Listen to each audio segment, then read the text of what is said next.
Itu Sayyidina Ali pernah berpendapat begini, awaluddin ma'rifatuhu, permulaan orang beragama itu mengenal siapa Tuhannya. Pramila panjenengan syahadat. Nah, itu. Wa kamalu ma'rifatuhu tasdiqu bihi, membenarkan yang dari Tuhannya. Qur'annya saking sinten, Pak? Dari Tuhan Allah. Jadi keimanan ibadah, siapa yang harus tadi hanya kepada menyembah manusia dan jin. Lalu dia atas kesadaran penyembahan ini ihdinas siratal mustaqim, diberi petunjuk jalan yang lurus. Tiang yang lurus itu kinten-kinten akhlaknya baik gak? Nah, baik. Nek modelnya kayak Pak Bambang ojo-ojo kayak tapi model Pak Muhammad Saleh waiku baru tiba. Nah, ini sudah ya itu antara lurus dan tidak lurus. A'udzu billahi minasy syaithanir rajim. Bismillahirrahmanirrahim. Jamaah salat subuh rahimakumullah, marilah kita panjatkan puji syukur hadirat Allah Subhanahu wa taala. Kita masih diberikan kesempatan, kemauan dan kesehatan untuk bisa hadir di masjid ini dalam rangka menunaikan ibadah salat subuh, sekaligus kita lanjutkan dengan kajian tadabbur Quran, beberapa firman Allah. Salawat dan salam kita sampaikan pada junjungan kita Nabi besar Muhammad sallallahu alaihi wasallam. Mudah-mudahan kita menjadi umat beliau yang mampu menteladani akhlak beliau. Ma'asyiral muslimin rahimakumullah, saya sampaikan terima kasih kepada Ustadz yang imami tadi. Kebetulan kajian pagi ini saya mengambil topik, kita akan melihat hubungan antara surat Al-Fatihah dengan awal surat Al-Baqarah. Dan tadi imam membaca awal surat Al-Baqarah, jadi saya bersyukur betul sehingga diberikan panduan itu.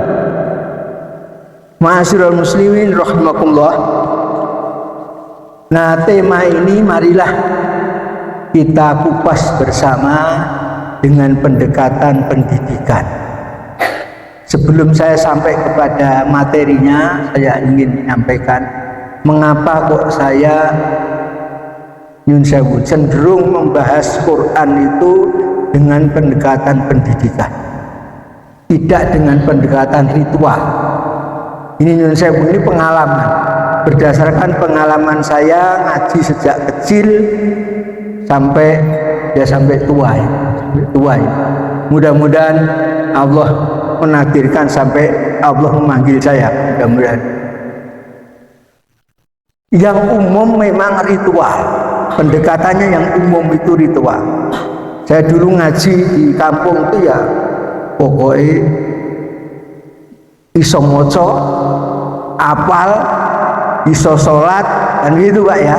Jadi kalau sudah anaknya bisa hafal, orang tuanya senang. Nah, saya kalau minggu pagi ngajar anak panti di kampung saya, itu anak Assalam Sobur juga begitu. Dia banyak hafal, tapi ketika ditanya apa artinya, dia nggak begitu mempedulikan tentang artinya itu. Sehingga kalau saya berpikir kita dekati dari aspek pendidikan, pedagogi, ritualnya kena, pendidikannya kena. Tapi kalau ritual, pendidikannya nggak kena. Karena yang penting hafal. Nah itu ya, yang penting hafal itu. Jadi saya di kampung saya cerita ini. Kalau sudah Ramadan, tadarusan, lomba khataman. pelanggar sana ini khatam ping piro ini itu tuh khataman nanti malam 29 ya itu membuat setelah khataman lomba mersonan.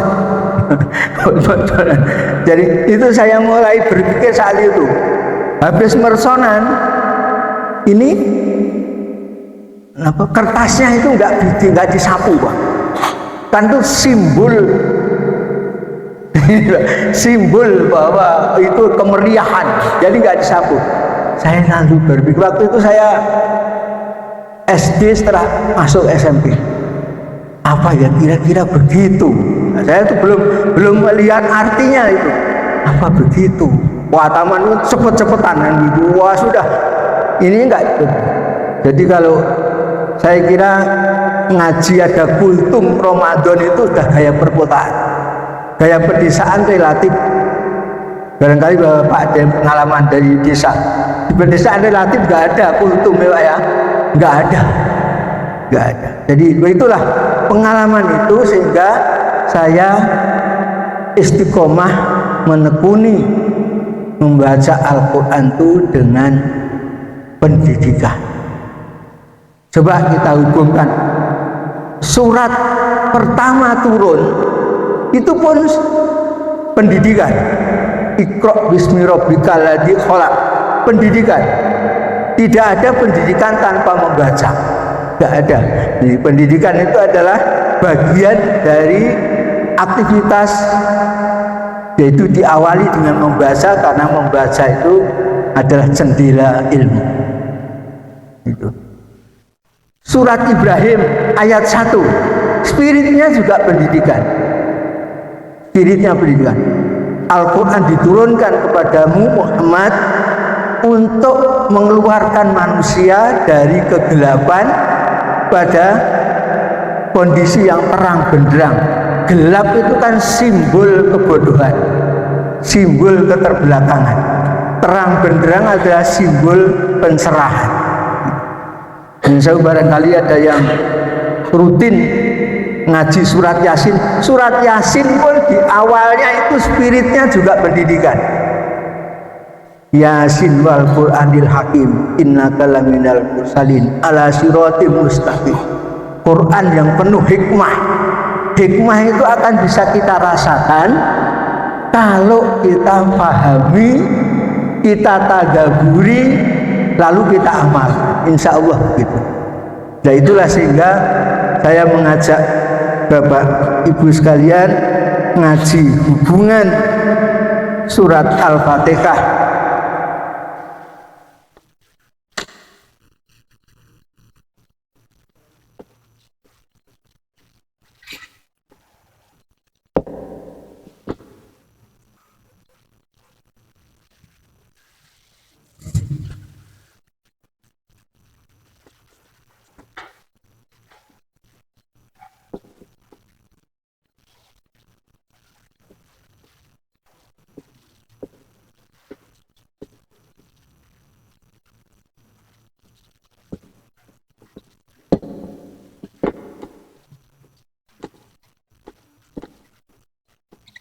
ini dengan pendekatan pendidikan.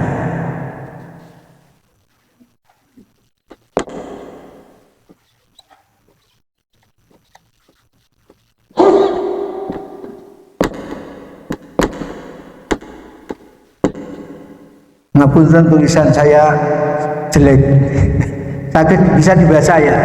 Ya, jadi kita lihat dari tinjauan pendidikan. Tentu awalnya adalah membaca.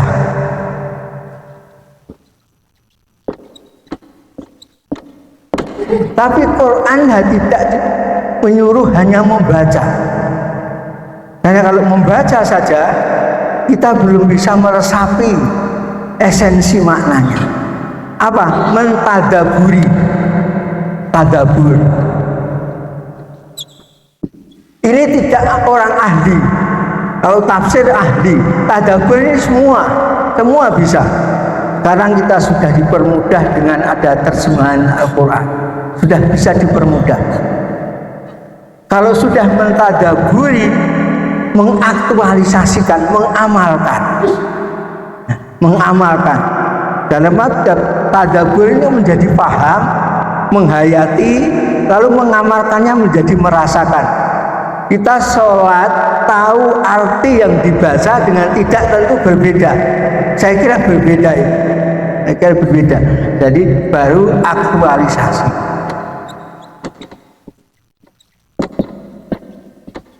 Nah, coba kita lihat apa yang dilakukan para ulama. Para ulama, bukan kalangan awam, ulama. Saya kira Muhammadiyah dan NU itu pernah bersama-sama membuat film dua ulama. Ada yang natos melihat dua film. Ulama siapa kira-kira? Hasyim Asy'ari dengan Ahmad Dahlan. Dua ulama. Tapi ada satunya enggak ulama juga disebut di film itu. Sinten? Ini mewakili ibu-ibu yang satu. Siapa Bu kira-kira?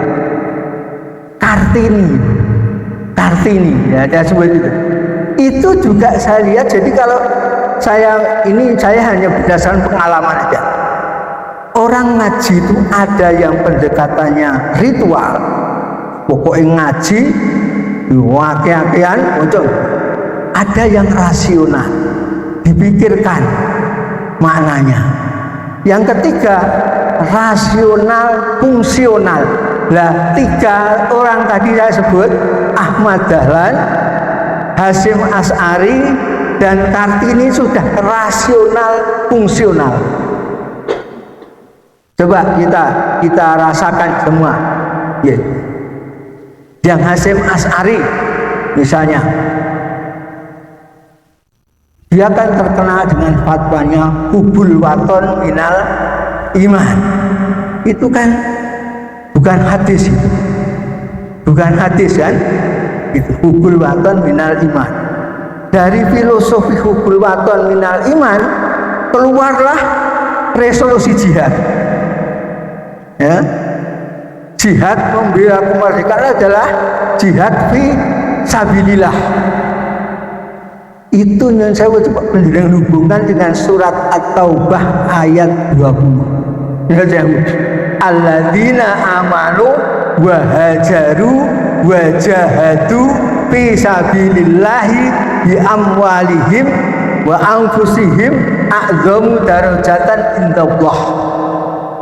Allah akan mengangkat derajat yang tinggi. Oh, satu, alladzina amanu, orang yang beriman. Wahajaru, yang berhijrah. Yang ketiga, wajahadu, yang berjihad. Apakah dengan hartanya maupun dengan jiwanya. A'dhamu darajatan indallah, akan mendapat derajat yang tinggi. Dan itulah yang memperoleh kemenangan. Dibuktikan saat Rasulullah. Jadi dari perspektif sejarah, Rasulullah berhijrah, akhirnya bisa menguasai Mekah kembali, menang tanpa pertumpahan darah. Nah, barangkali yang dimaksud Hasyim Asy'ari dari penjajahan ke merdeka itu ya hijrah. Bukan hijrah tempat, tapi hijrah kehidupan. Kehidupan dijajah, ndoro tuan. Kalau orang Jawa nyebut orang kulit putih dulu kecil ingat saya itu ndoro tuan. Jadi kalau ada pembantu, bedindo, pembantu itu nyebut majikannya itu ndoro.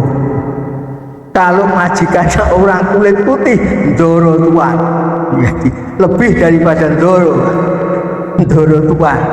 Barangkali mungkin ada yang bapak ibu seusia saya, mereka masih kenal istilah itu. Kalau sekarang ya sudah nggak ada istilah itu. Anak-anak sekarang sudah enggak. Nah, itulah dari begitu merdeka nggak ada ndoro tuan. Kawula ini jadi tuan semua. Nah, jadi tuan semua. Ndoro tuan nggak ada. Nah, ndoro tuan tidak ada. Nah, itulah hijrah juga. Hijrah. Ya. Hijrah. Jadi hijrah dari alam kolonialisme pada alam kemerdekaan. Rame-rame kemarin Jakarta juga tuntutan kok hijrahnya gongke tok kan gitu kan. Hijrahnya kok enggak ini. hijrahnya kok enggak, ya hijrahnya upacara sudah, tapi hijrahnya yang real kok belum terasa, sehingga ramai kemarin ya. Jadi terjadi begitulah itu hijrah. Jadi saya lihat itu kalau saya tangkap dari Hasyim Asy'ari. Dan saya sekarang dari Ahmad Dahlan. Orang Muhammadiyah kan sangat akrab dengan teologi Al-Ma'un itu. Ya kan? Itu kan juga tidak ngaji dengan pendekatan ritual. Terus sudah hafal santrinya, tapi belum dipindah-pindah. Biasanya ngaji itu kalau sudah hafal kan sudah pindah surat. Ya, sampai santrinya kira-kira jenuh gitulah. Lalu tanya, apa sudah diamalkan? Bagaimana cara mengamalkannya? Itu saya kira rasional fungsional. Jadi akalnya paham, fungsinya jelas. Hasyim Asy'ari fungsinya apa? Melawan apa? Mau ada penjajahan kembali, sekutu datang, ya, dia lawan sampai salah seorang jenderal sekutunya meninggal. Nah, Ahmad Dahlan itu apa? Rasional fungsional. Tidak ada dulu panti-panti, barangkali hanya pendekatan perorangan, lalu timbul, lalu ada sekolah, ada rumah sakit. Jadi saya kira Kartini juga begitu. Kalau Ahmad Dahlan dan Hasyim Asy'ari itu dari background santri, Kartini tidak backgroundnya santri. Jadi dakwah di Jawa ini kan ada model pesisiran, ada model mataraman. Ada yang tahu kira-kira apa yang pesisiran? Pesisiran itu kalangan santri.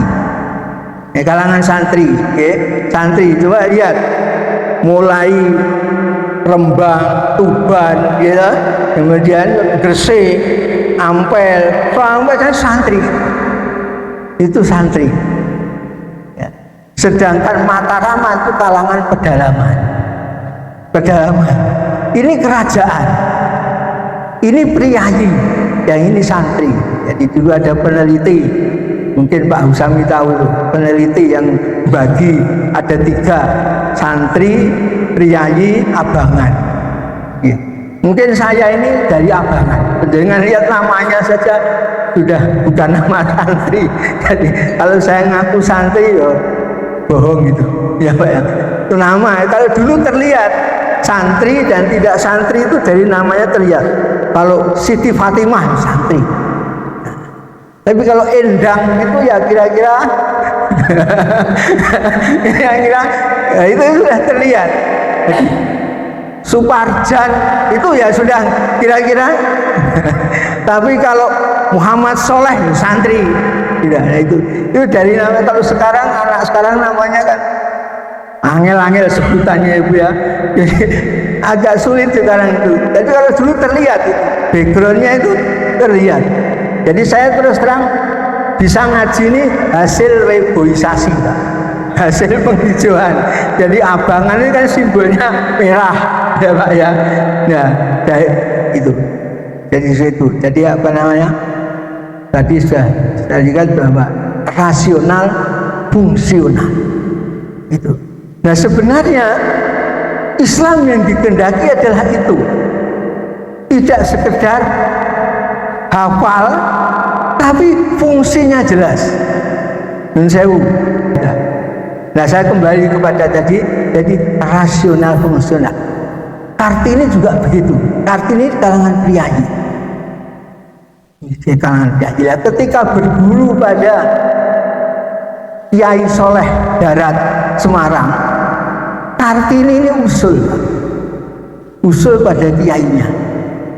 Apa bisa Quran itu diterjemahkan bahasa Jawa?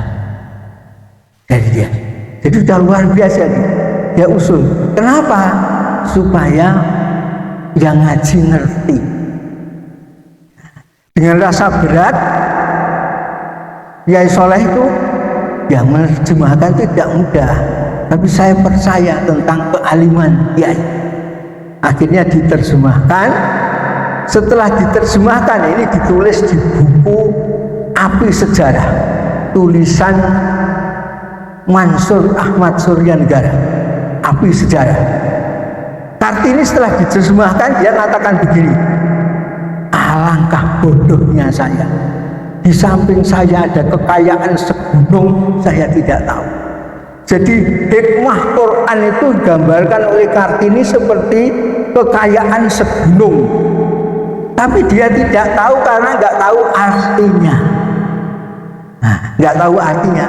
Itulah sebabnya sehingga Kartini menulis buku itu berjudul Habis Gelap Terbitlah Terang, Zulumati Ilan Nur.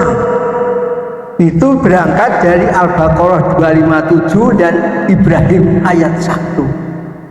Cuma ini kalau penjaringan memperingati Kartini gak diceritakan itu, gak cerita, dihapus. Padahal itu dari sana diinspirasi oleh ayat Quran. Nah itu Ibu sekalian. Jadi itulah sehingga saya katakan rasional fungsional. Itulah alasan saya mengapa saya ngajak ngaji Bapak Ibu dengan pendekatan pedagogis ini. Dengan pendekatan pendidikan, ritualnya akan kena, pendidikannya kena. Tapi kalau ritual saja karena nggak paham artinya, tidak dengan penghayatan, sehingga enggak. Itulah Bapak Ibu sekalian. Sampai ekstrimnya ada guyonan. Kalau takut ditangkap polisi, baca sumum bukmun umyum pak, dan kok bisa sampai meleset ke sana itu kan, dengan bayangkan ya toh, kok jauh sekali Pak, jauh sekali itu dari mana kok bisa itu. Jadi akhirnya kan makna Quran itu terdegradasi begitu rupa. Kalau saya menjenengan baca surat Al-Mulk harus dibaca setiap malam, terutama sebelum tidur, itu saya bisa menangkap logikanya. Tapi kalau surat Waqiah dibaca untuk rezeki dalam pengertian materi, itu saya sampai sekarang belum bisa. Itu yang sewu, itu yang sewu. Tapi kan praktek banyak itu kan. Bahkan Kak Buntuk itu, wah itu salah satunya 7 surat itu Waqiah. Padahal itu tentang kiamat.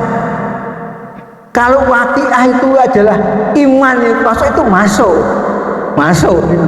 Tapi kalau Waqiah itu rezeki itu, oh, lah itu saya yang sewu. Nah ini saya bisa penjaringan sehingga model saya ngaji begitu. Jadi apa?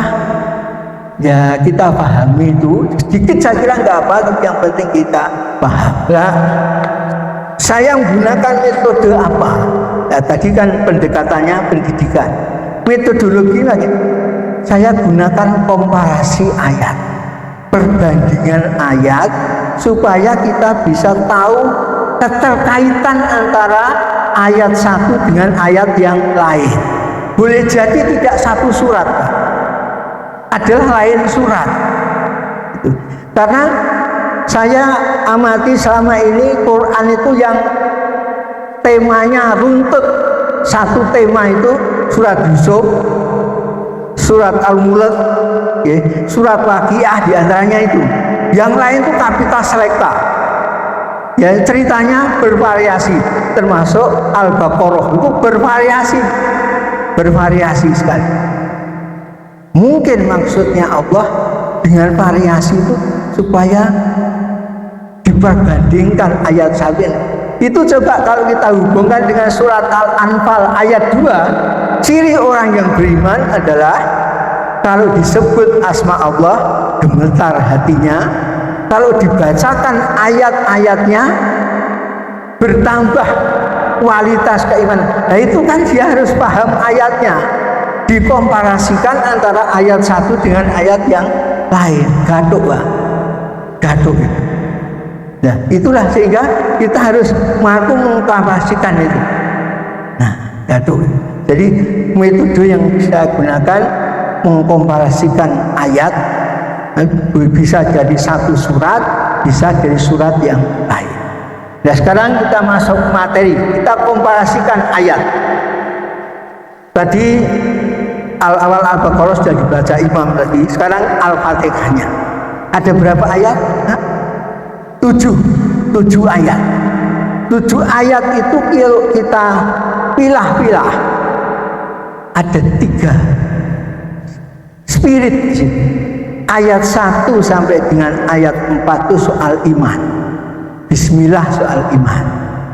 Karena pembahasannya ini siapa yang maha pemurah dan maha penyayang? Allah, bukan manusia, bukan jin.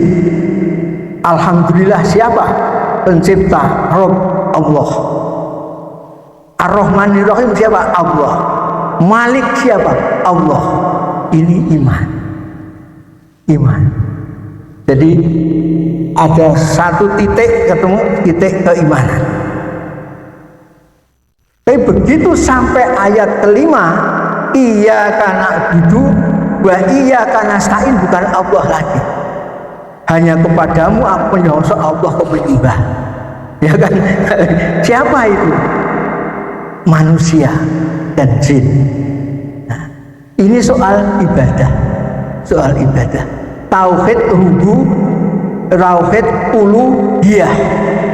Nah, soal ibadah. Kalau tadi lebih banyak ke tauhid rububiyah. Allah Rabb, Allah Malik, tauhid mulkiyah. Nah, titik kedua adalah ibadah.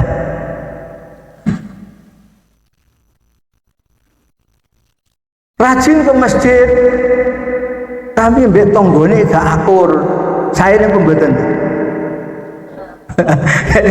Rajin ke masjid, tapi mbek tonggone gak akur, gak baik.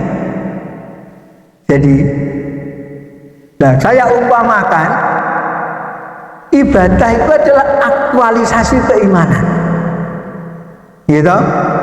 Karena dia iman, dia ibadah. Kalau ibadah, dia gak iman, gak ada. Itu ibadah ini aktualisasi iman. Oleh karena itu penjaringan sholat tadi Allahu Akbar, yang akbar Allah.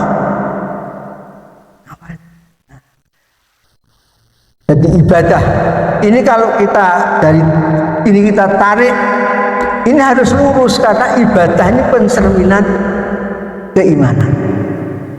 Itu Sayyidina Ali pernah berpendapat begini, awaluddin ma'rifatuhu, permulaan orang beragama itu mengenal siapa Tuhannya.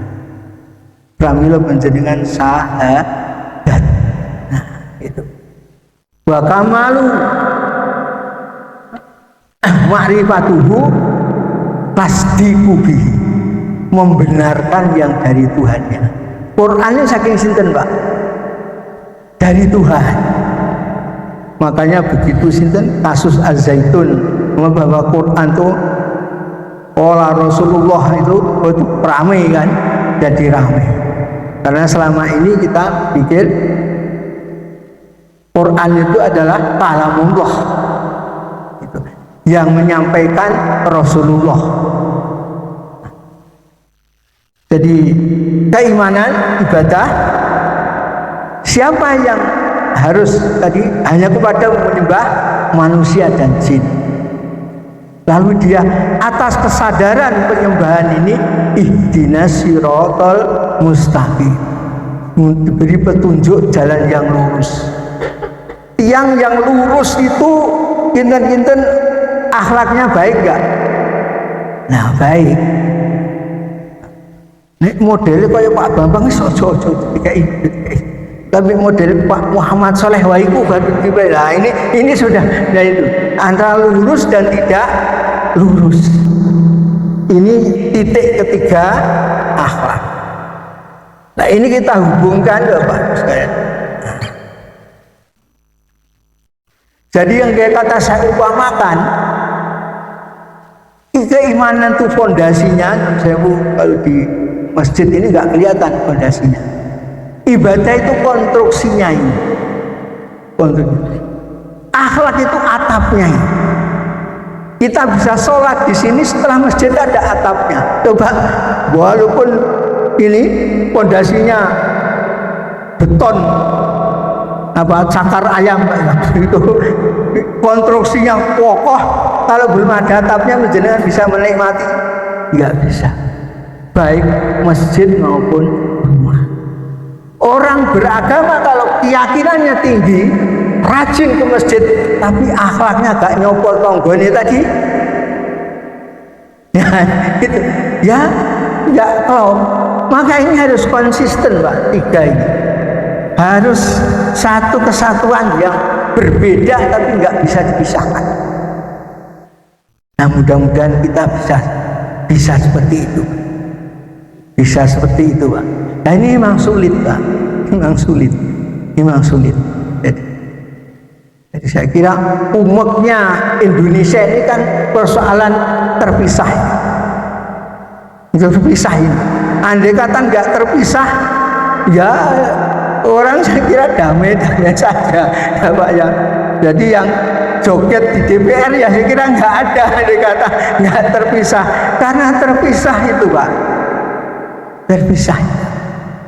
Jadi pemikiran antara ini akidah, ibadah dan akhlak itu terpisah. Padahal satu kesatuan yang tidak bisa terpisah.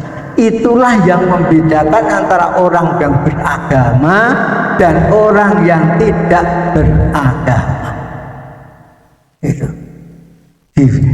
Yang terlihat perilakunya. Keimanannya nggak kelihatan. Sholatnya udah diceritakan, aku uang bengi sholat, nggak diceritakan, nggak. Tapi perilakunya itu sudah terlihat dari tutur katanya, dari perbuatannya. Oleh karena itu Muslim itu disebut kata Rasulullah juru selamat, juru selamat. Al-muslimu man salima muslimuna min lisanihi wa yadihi. Orang yang bisa menyelamatkan orang lain dari bahaya lisan dan perbuatannya, kita ini juru selamat. Jadi ngorek tonggone ya gak tepat, juru selamat. Aibnya tetangganya kita tutup, juru selamat. Kita juru selamat. Itulah. Jadi saya kira itu spirit agama adalah seperti itu. Itulah sehingga agama nggak ada terminalnya.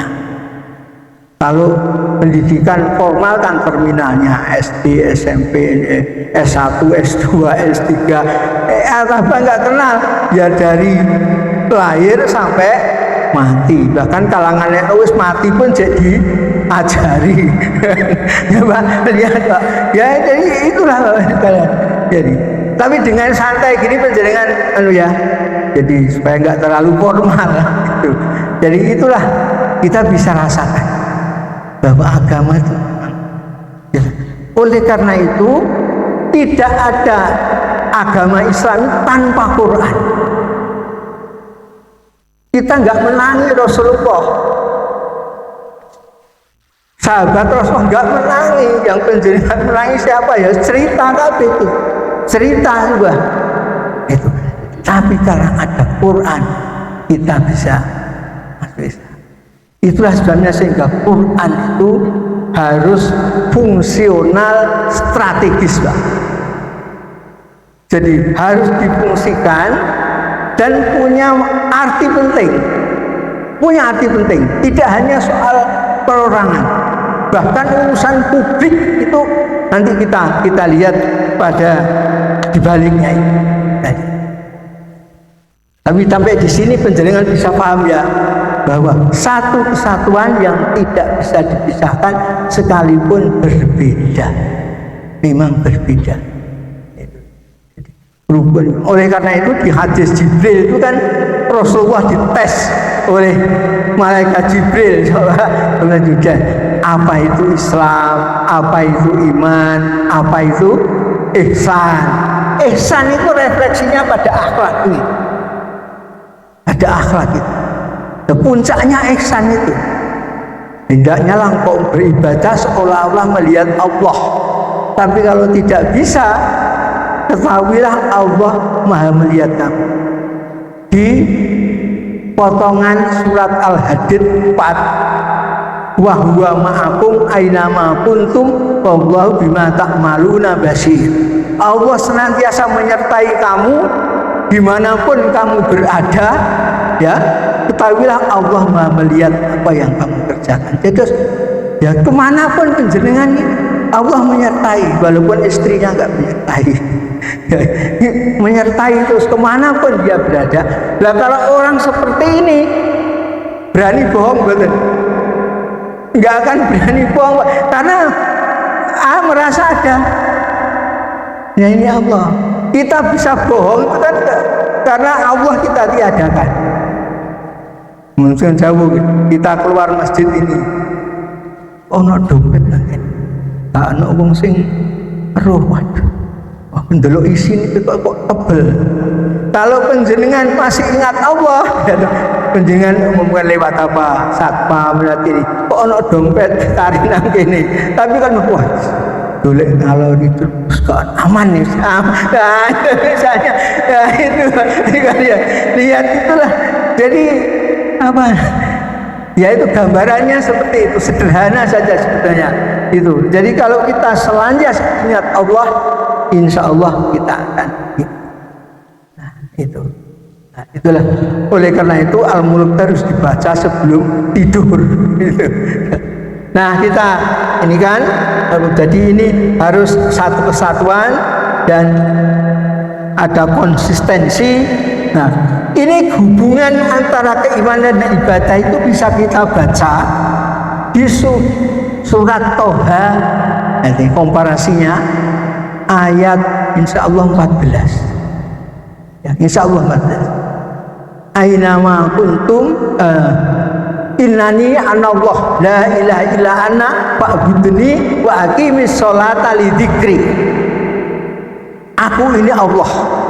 Ya, tidak ada Tuhan selain Allah. Maka fa'budni, sembahlah aku, wa aqimis sholata, tegakkan sholat untuk mengingatku. Nah, jadi di situ ada keimanan, ada ibadah, ada akhlak. Ingat Allah tadi sudah spiritnya kepada akhlak. Spiritnya sudah ke sana. Jadi innani anallah la ilaha illa ana fa'budni wa aqimis sholata li dzikri. Aku ini Allah.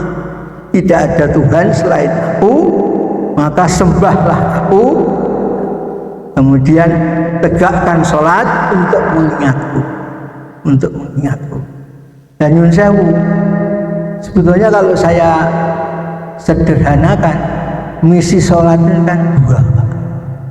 Misi vertikalnya ingat Allah, misi horizontalnya adalah salam. Salam. Sehingga tegakkan takbir, tebarkan salam.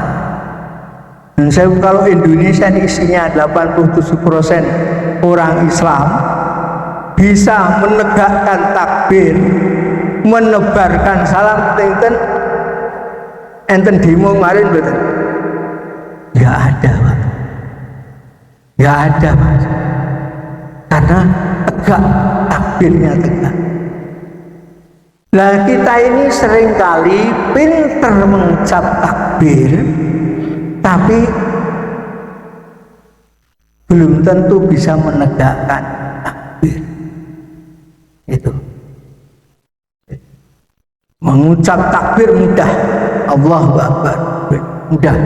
Tapi menegakkan takbir itu akan tegak kalau tauhidnya kuat.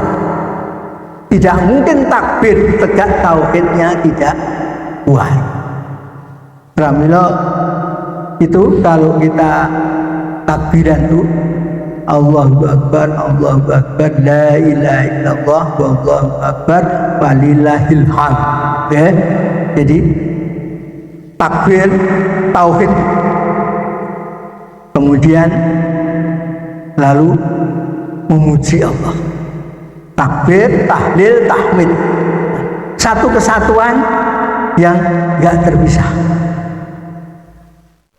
Jadi sholat tadi, jadi tegakkan takbir, tebarkan salam.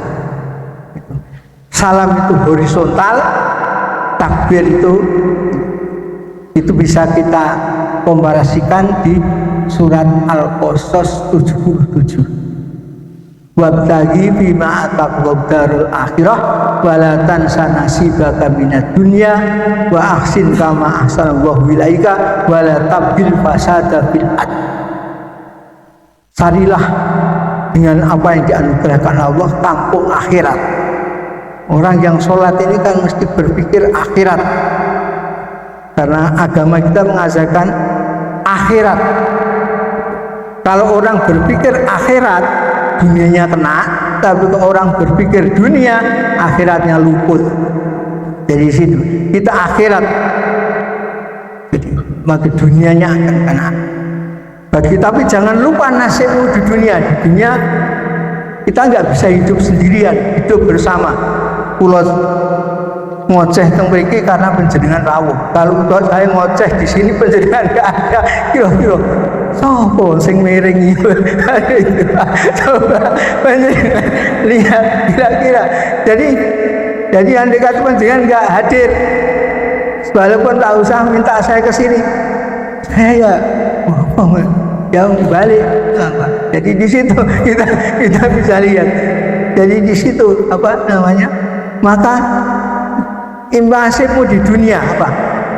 Wa ahsin kama ahsanallahu ilaika, berbuat baiklah dengan sesama, tebarkan salam tadi, silaturahmi. Ini lalu ditutup di ayat itu, jangan melakukan kerusakan di muka bumi. Wala tabghil fasada fil ard. Allah tidak suka orang melihat kerusakan di muka bumi. Itulah. Jadi di situ kita lihat satu kesatuan yang enggak terpisahkan. Makanya kalau ini kan ada ungkapan yang terkenal itu, diungkapkan oleh seorang pembaharu Islam Mesir. Bapak saya kira tahu, Muhammad Abduh. Ketika Abduh ke Prancis itu, ketika Abduh Prancis dimuat di majalah Matan Muhammadiyah tahun berapa itu, kira-kira 10 tahun yang lalu kira-kira itu termuat Pak.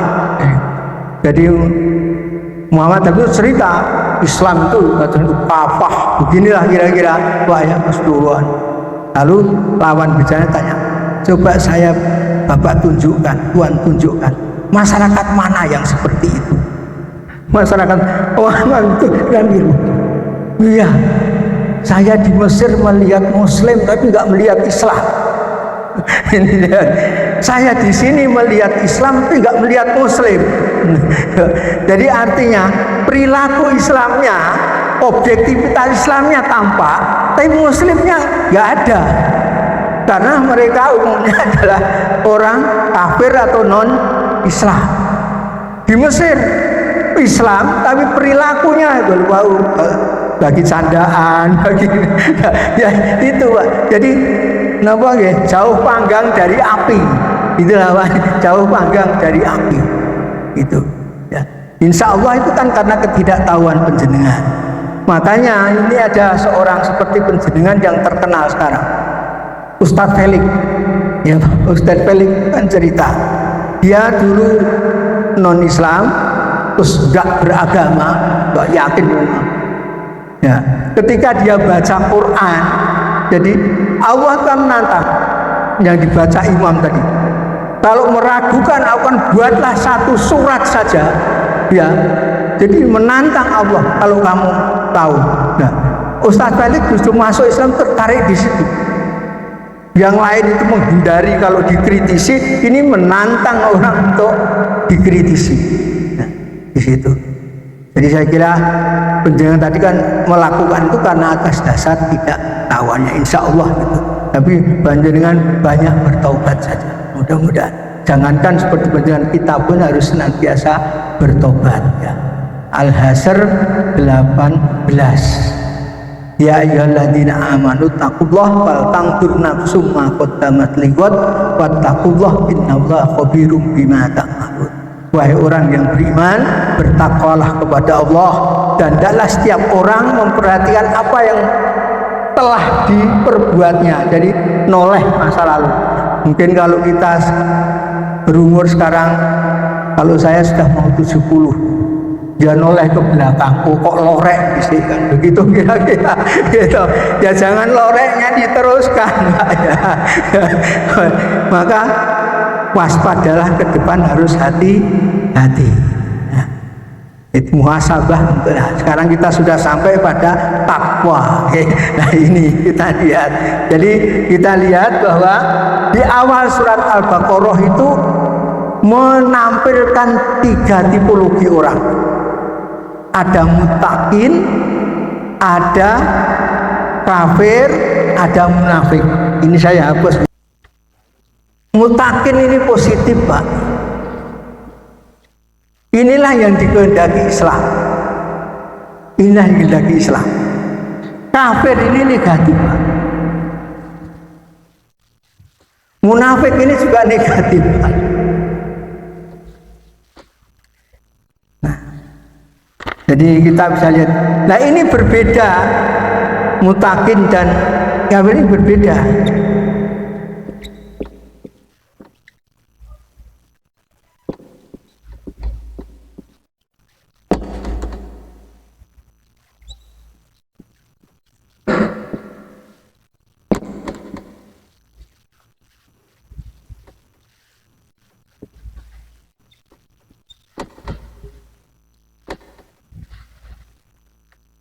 Mutakin ini saya umpamakan begini. Iman itu strom listrik, Pak. Jadi strom listrik. Mutakin itu nyala lampu ini, Pak.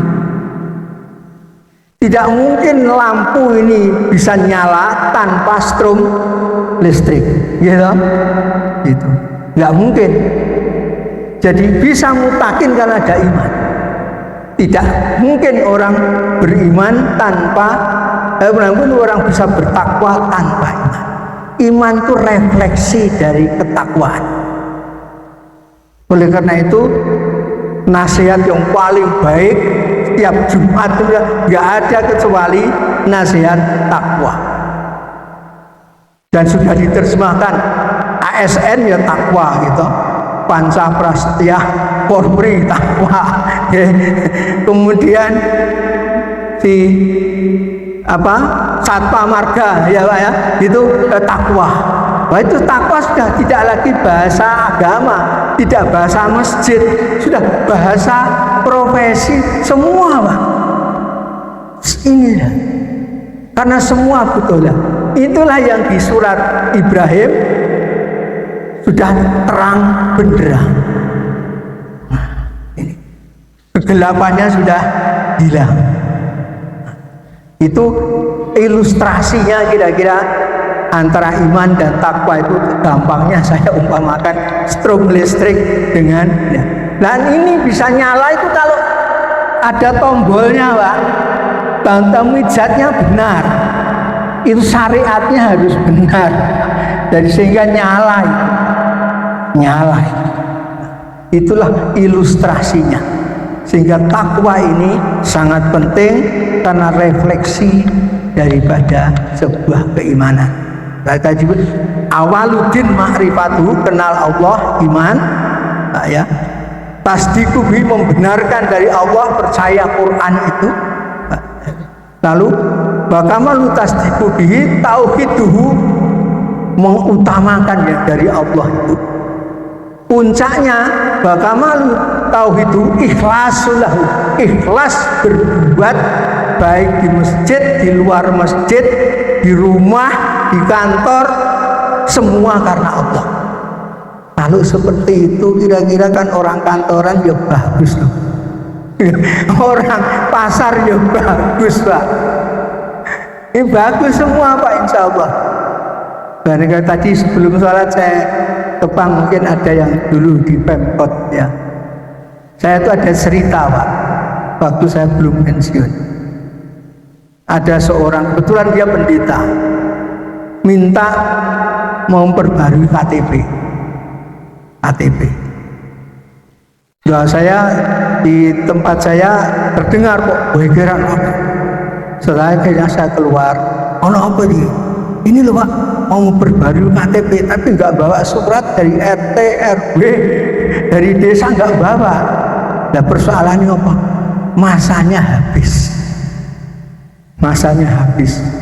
Nah biasanya orang kantoran kan berlagak aturan itu Pak. Oh nggak bisa, ini kan nggak bisa begitu. Kan begitu. Biasanya kan begitu. Nah, saya pikir itu wes ngene lho. Ono perubahan identitas enggak? Dhisik gak duwe gelar, saiki nganggo gelar, enggak ada Pak. Jadi hanya masanya aja habis. Tarikan KTP niku, buat KTP baru selesai, sudah ora ono perubahan. Iya kan Pak ya? Enggak ono perubahan ya kok ora apa gegeran. Ya. Ora apa gegeran. Itu pengalaman saya Pak. Pengalaman saya Pak. Jadi itu. Nah saya punya pengalaman itu sebetulnya dari almarhum Kyai Wahid Zaini Paito. Jadi saya memperoleh ilmu dari, tapi saya nggak ngaji di sana, saya nggak pondok Pak. Jadi saya pernah dulu waktu Pak Basofi itu gubernur, ya saya pernah membantu beliau, tapi tidak sebagai pegawai provinsi. Nah, habis peledakan gereja Situbondo, kan dulu pernah ada peledakan gereja di Situbondo itu. Ya, saya, jadi waktu itu teman saya, tapi yang lain sudah almarhum Pak, almarhum Profesor Masyur Effendi UB, almarhum Pak Tandio UNER itu, yang ikut itu kalau satu tim. Ya Pak Abbas itu nyuruh begini,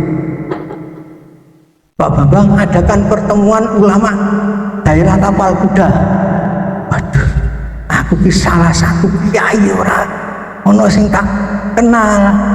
Mengadakan pertemuan ulama daerah Tapal Kuda, pesisiran Tapal Kuda. Nah, akhirnya menang cacak kalah cacak, saya telepon, bukan pakai HP, telepon rumah itu, telepon ke Paiton. Nah, ke Kiai Wahid. Nah, saya mohon waktu Kiai, saya kapan bisa ketemu Kiai? Loh kok beliau jawab, Bapak sekarang di mana? Saya di Jalan Siak 11. Saya nanti jam 9 ke kantor NU. Kalau Bapak sabar tunggu, nanti saya ke situ. Masya Allah. Kalau bisa dipermudah, mengapa dipersulit Pak? Saya itu dari situ Pak. Masuk saya bilang teman-teman, boleh jajan sing enak ono kiai mari. Jadi saya akhirnya bisa pertemuan ulama Tapal Kuda. Waktu itu Pak Kuresiap masih dirjen, belum menteri. Itu tanpa saya keluyuran kemana-mana Pak.